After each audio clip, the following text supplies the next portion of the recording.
Sometimes when we read a passage, we just read it as very devotional and stirring, and it's like, I like that. Here's one. You are the salt of the earth. If the salt loses its saltiness, how can it be made salty again? It is no longer good for anything except to be thrown out and trampled on underfoot. Read it, yeah, and you just move on. You don't think about it again, probably. But what does it mean that you are the salt of the earth?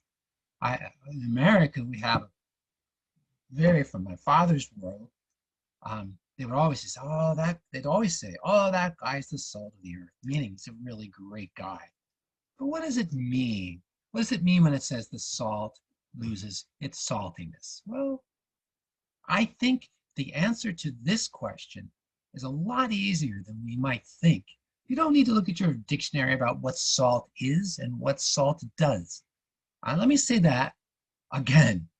You don't need to look at a dictionary to see what salt does, what salt is, because that's not how you're going to figure out what Jesus means.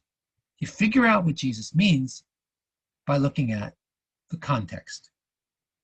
Now, there is context before, and you are going to do that as a part of it. The context is glorious. It's this wonderful Sermon on the Mount. It's what we call in America the Beatitudes, the blesseds.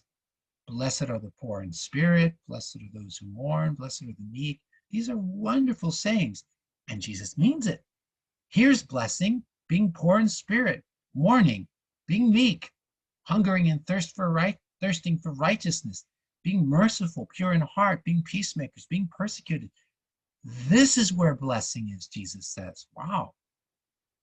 So in some ways, you could go, okay, that context there does tell me some important things. This is what the context tells me, that there is blessing in being poor in spirit and mourning and being meek, which means being humble generally, be lowly as well, humble, not rich, be under people, hungry and thirsting for righteousness. There's blessing there for you, for all believers.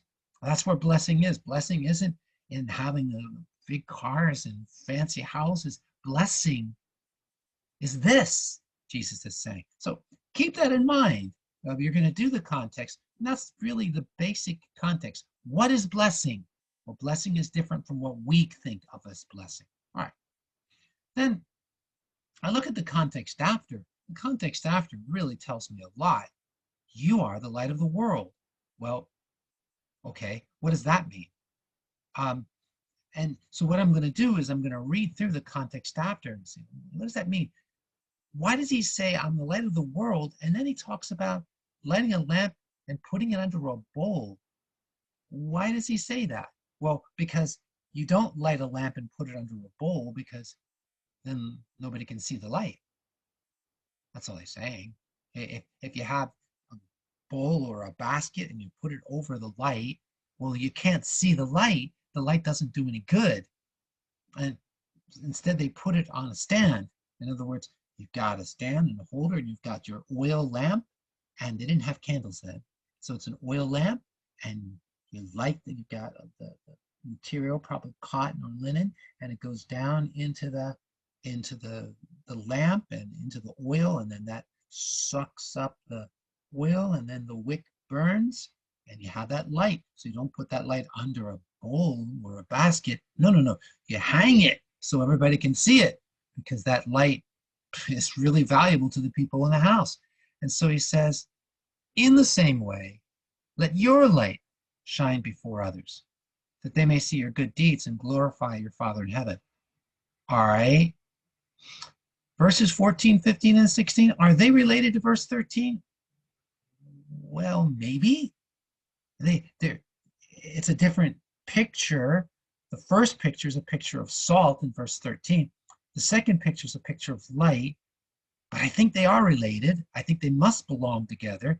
I think Jesus is saying the same thing twice. First, he's using salt, and then he's using light. Why do I say that? Well, look at verse 13. You are the salt of the earth.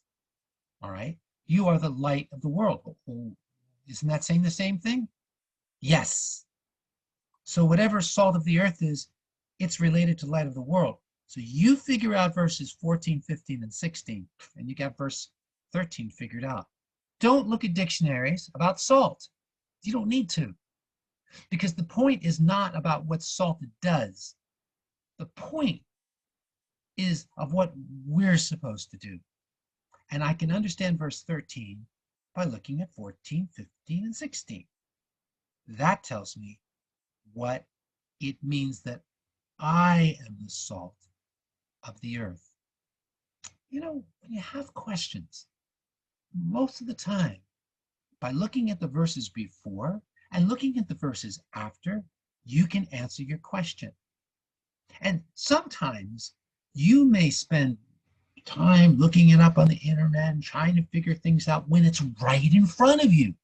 And the context is there. The verses before are right there. The verses after are right there. All you need to do is open your eyes and read. Okay, I hope this helps you. And as always, remember, context, context, context. God bless you and take care.